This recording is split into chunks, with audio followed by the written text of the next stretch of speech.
Hello, hello, hello, and welcome to today's episode of Her Version. This podcast is dedicated to sharing stories of struggle and triumph, a platform that allows individuals to tell their truth in order to inspire and uplift others. For those of you that are new to this podcast and like content like this, make sure you hit that subscribe button, follow, like, and share. I am your host, Sabrina Victoria. Let's jump right in.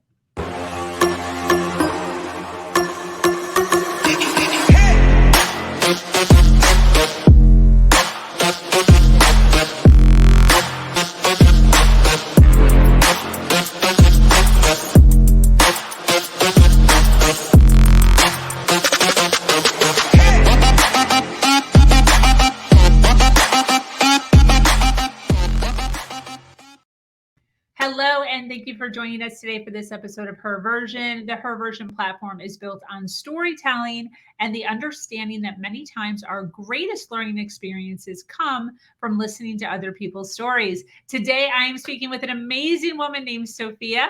Sofija has created a brilliant life for herself that can only be explained by her constant perseverance and do whatever it takes attitude. She is here today to talk about a different way of viewing life. She advises humans to be daring, to appreciate their failings, and most of all, to have multiple role models to mimic in order to keep a positive focus on life. Welcome, Sofija. How did you figure out that that wasn't a thing? Did you have a mom, dad, church? I mean, I've always had really supportive parents. So to everyone who's like older and have kids, like if you really try to talk and connect to your kid, especially in the teenage years, like that's just gonna do wonders for them if they can feel safe to share things with you. Because my parents never ever judged me for what I did in my life, and I've been a rebel kid.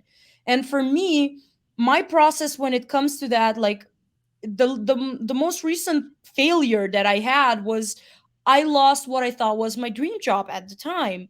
I worked for this really hot marketing agency that was the top of the class in the country even, and they've worked with the biggest names and everything. And then they just decided to let me go after 3 months, and I consistently told myself that it's not really about me, and it's really about them. And when I first started to go into this process, I wrote this lengthy email telling them I because I applied in the country where I live, which means I'm not a native speaker of the language. And working in marketing and copywriting and having to convey emotion, that's very difficult when you're not a native writer. Got it. Okay. Yeah. So I wrote this super lengthy email and just sent it out to 20 companies. And I was like, if nothing happens, nothing happens. Maybe I'm not good enough. Maybe I'm not who I think I am. But having the attitude as if you already know what you're doing, like I think that's very important for young people. Like just pretending to know what you're doing kind of already opens the door, because a lot of people, especially when it comes to hiring specifically, they really just value enthusiasm in young people.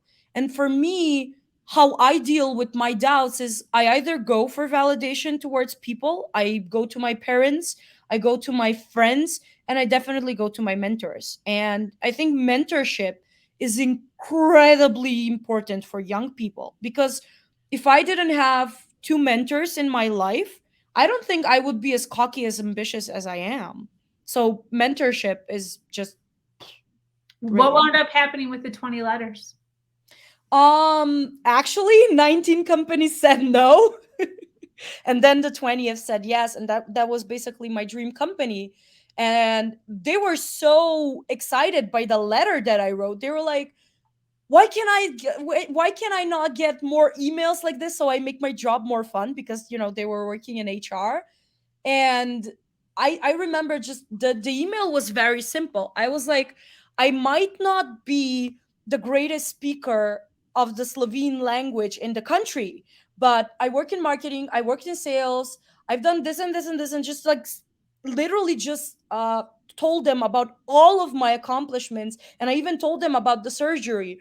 And I'm like, I am daring, and I don't care if I make a mistake, but I want to have the chance to make that mistake with you. Do you want to give me the opportunity? And then I ended it in the most cockiest way possible on the planet. And I'm like, so when are we having an interview? And then they called. And then they called. Wow. They Wow. were very, very happy to work with me. And actually, my hiring manager, we're still in contact and she still supports me in everything I do. It's just I wasn't a good fit for that company because I was very dominant and it was a big corporation and they just had a bunch of stuff at the time. And I didn't fit in a company of 150 people because I'm not one of those people who are just gonna say, yeah, I agree with you. I'm always going to challenge your opinion. And in the company where I work right now, that is actually highly valuable. That's basically my number one skill. And a lot of young people are very scared that just because they don't have the experience to apply for a job, they kind of think that they're not good enough for the position.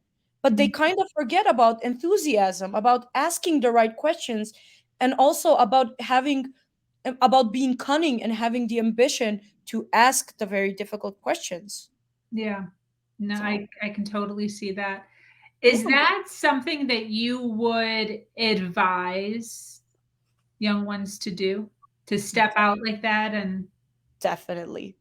Even what's the worst thing that it can happen? They're gonna say no. So what? Just being a young person, you're gonna get rejected by hundreds and thousands of companies. Even if you're the greatest copywriter or I don't know, the greatest marketer or content creator or I don't know, analyst or whatever, like whatever it is that you do, or I don't know, you work in pharmacy or something, or being a developer, people are going to say no to you. And that's okay because that means you're not the right fit for that company. That means someone else who has your values and the way you do things is going to come up. You have to be daring though. Like that's really the advice. You cannot give up because 150 people are going to say no to you. To me, 19 people said no and one company said yes. I always had the thought in my head, I'm not good enough to work in a Slovene company because that's something I've been consistently told during university. My writing is not good enough in the native language, but that's okay. I don't have to work in the native language. I can work freelance and I can work with a bunch of awesome, great companies that I did in the past time. And that's what young people really limit themselves to. So, definitely, my advice I basically have two advices that are very important. One, get a mentor. They're going to tell you when is the right thing to go really hard at things and when it's time to, just calm down and slow and get back a little bit on track because like I think that people nowadays we can get like really cocky, like our generations can get like really cocky, and having someone more experienced and someone who's gone through that way be like, okay, come back a little bit, you're just like pushing too far, or it can go in the other direction. They can tell you you're not being cunning enough, maybe you need to do something else, maybe you need to do something that's bold and daring, and they can help you achieve it. They're going to be the people that are going to give you the feedback on how to make a good job or how to do a good task, because a lot of companies nowadays have tasks before you get to the interviews and all of that. And the second thing is, write out a bunch of letters. Try it out. Even if you're the shittiest person for the job, apply for it. You have no idea what's going to happen. But if you really want to get a job, do something different from other people. Because other people, like, I get it. It gets really tiring to constantly be creative about applying for jobs. I had that process myself. How I deal with it is just try to do for the jobs that you really want to apply, yeah. like you really want to work with them, give out your 100%. Stalk them, comment on their stuff on social media, do videos, talk on your Instagram, like make people be like, support me, I really want this job desperately. And the community is going to come to your help. Like people nowadays forget how important and how valuable communities are, Yeah. because people want to feel a part of something, and the emotion of that really just takes it to another level. Absolutely. That's fantastic. Did you start working like this right out, I mean, not working like this, but on this daring adventure right out of college, or was this before college? Way before college. So I got my first job when I was 16, and that was basically the first really batshit daring shit that I did. And probably a lot of people are going to relate to what I'm about to say next. But I just remember writing the email, like the first email for a job, and I was like, Psh, as if they're going to reply. Next thing you know, I get a reply.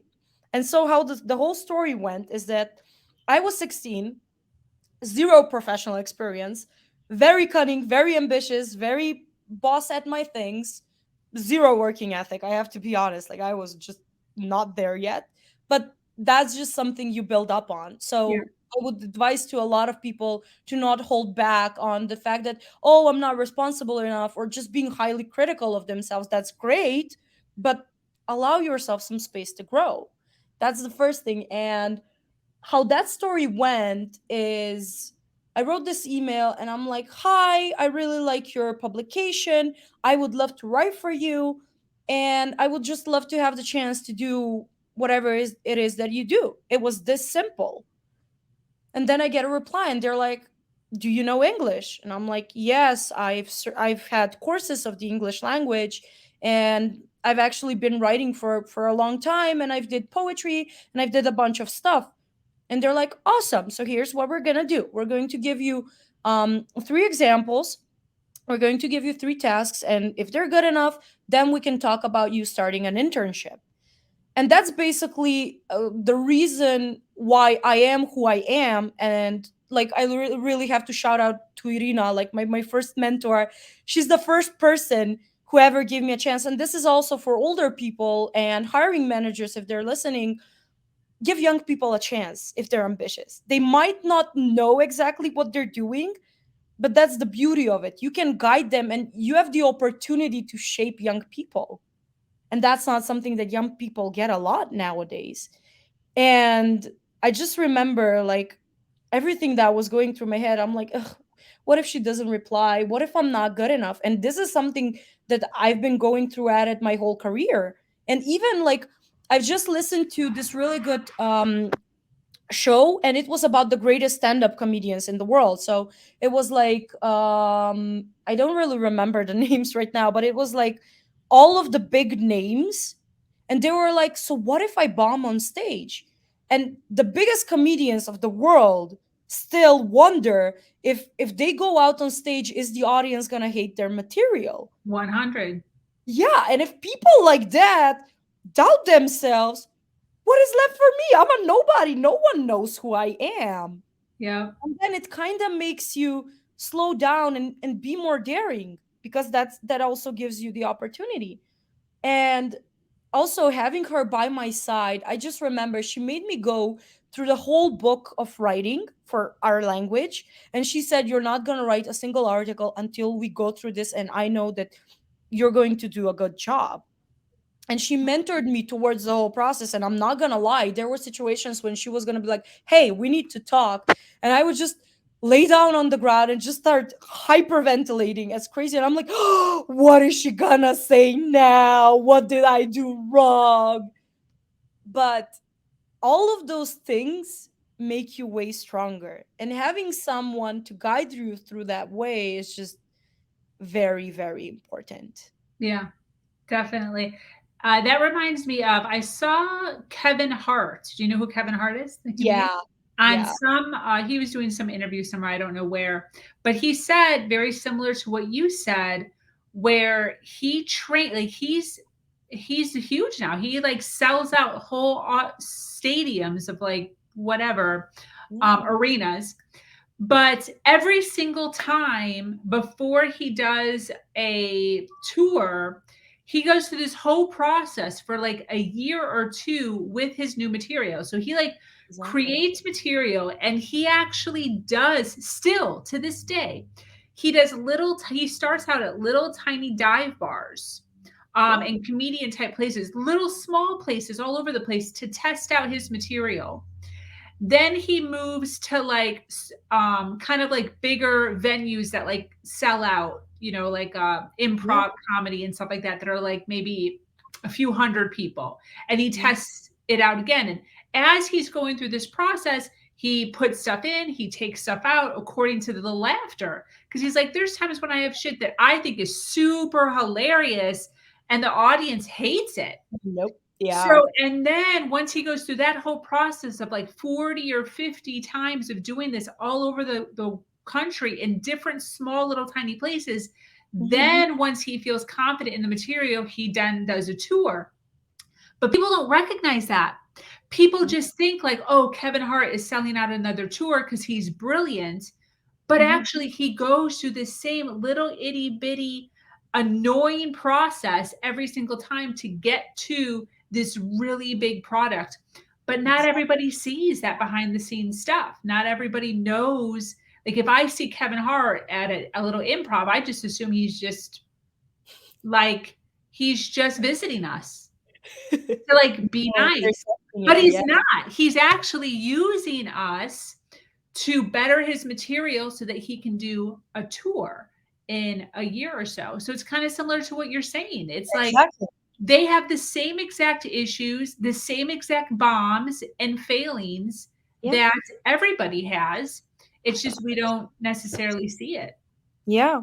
And actually that's so for the last 2.5 years I've been a lot around CEOs because for the longest time I wanted to be a CEO.